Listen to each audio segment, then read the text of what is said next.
Hello everyone, I'm Jonathan Merriman. Welcome into the FedEx Preview Show. I'm joined by Marty Snyder of NBC Sports. Let's jump right into this. Martin Truex Jr. dominated the field. How was he able to do that?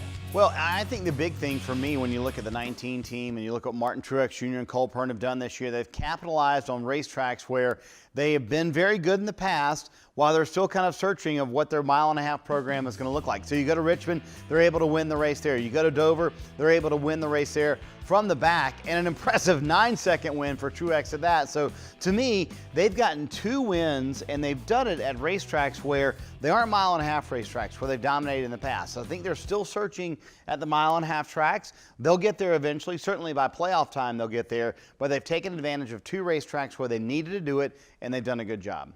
Another guy who made his way up through the field after starting from the back was second place finisher Alex Bowman. Here's what he had to say after his second place run. You know, we needed this for sure. So Talladega is a speedway. It's a lot of luck involved, but to come here to, in my opinion, the hardest racetrack we go to and run like that from the back of all things was pretty special. And just proud of everybody at Hendrick Motorsports for all of the improvement we've made over the last year or so, and we're going to keep it going.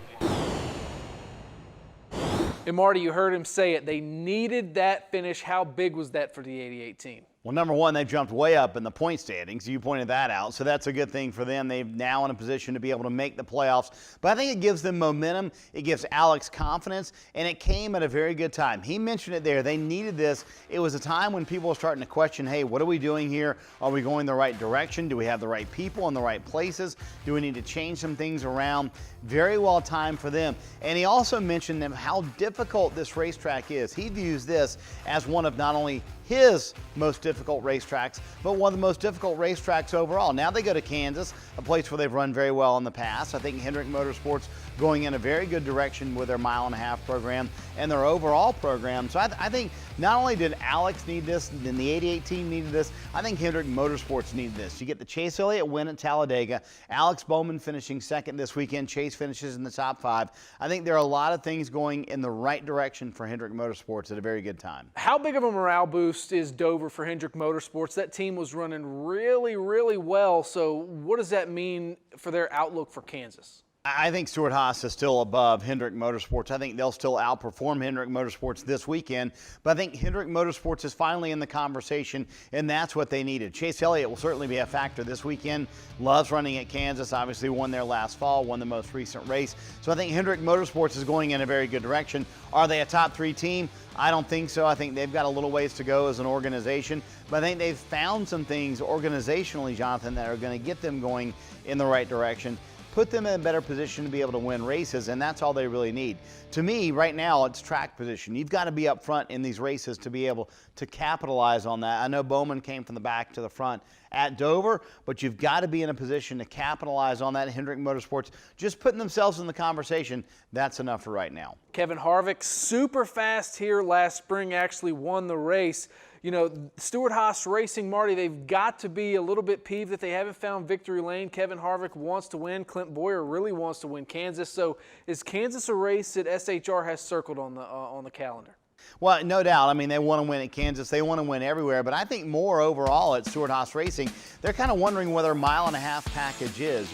Go back to Texas a couple of weeks ago. It feels like forever ago. But that was the last mile-and-a-half racetrack. Clint Boyer finishes second, and Daniel Suarez finishes third. So they go in a very good direction. I think they're headed in a good direction. They've had time since then to build new race cars, update their race cars. So I think Stewart-Haas Racing this weekend will be very strong. Obviously, it's one of Kevin Harvick's best racetracks. He is very good at that track. And I think because you can run the bottom to the top at Kansas, that's really going to benefit Stewart-Haas Racing, because Kevin Harvick said it.